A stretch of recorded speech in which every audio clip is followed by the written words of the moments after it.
here and so excited to be celebrating 120 years of ownership and stewardship of this property, Meadow Garden, home of the signer of the Declaration of Independence, George Walton. He was one of the youngest signers of the Declaration of Independence. He was just 26 years old. At a young age, he's orphaned up in Virginia.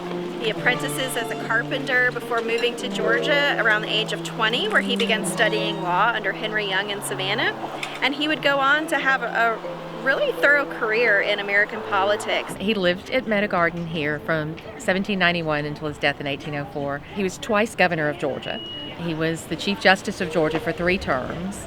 Served as a colonel in the Georgia militia during the Revolution. And during the siege of Savannah, which is referenced as the Storm of Savannah in his obituary, Walton was injured. He was shot in the leg, fell from his horse, and was captured by a British officer.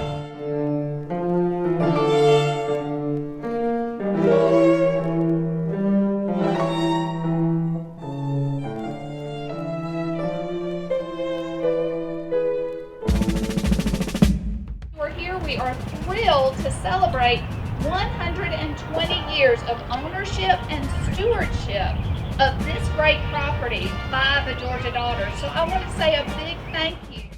George Walton was a part of that commission that welcomed President Washington to Augusta, so he would have been a part of that group that met him south of town as he rode up from Savannah. He was very involved in the visit. They knew each other quite well, actually. Through the 1800s, the house passed through a lot of different hands and was eventually in danger of being torn down. It was up for sale. It was the last standing home of a signer in Georgia.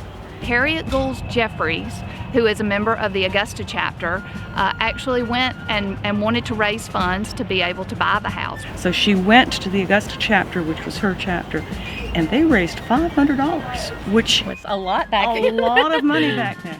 But it wasn't enough to buy the house. But she did not let that stop her. So they approached the National Society, and the National Society, along with daughters from all over the nation, gave money, and they purchased the house for $2,000 to save it from demolition. They opened to the public in 1901. Mm-hmm. We've been open ever since. We also unveiled an America 250 marker in commemoration of the 250th anniversary of the United States, which is coming up in 2026.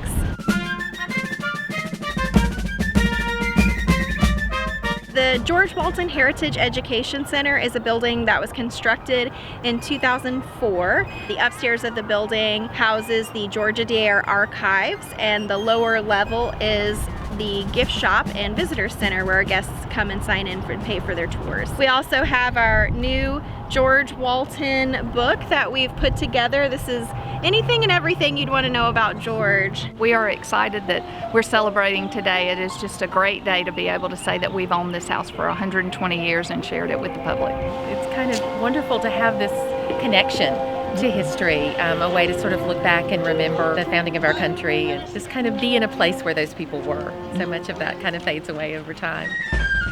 If you like this video, be sure to like and subscribe for more revolutionary content. And check out our 13 American Revolution Sites in Georgia video.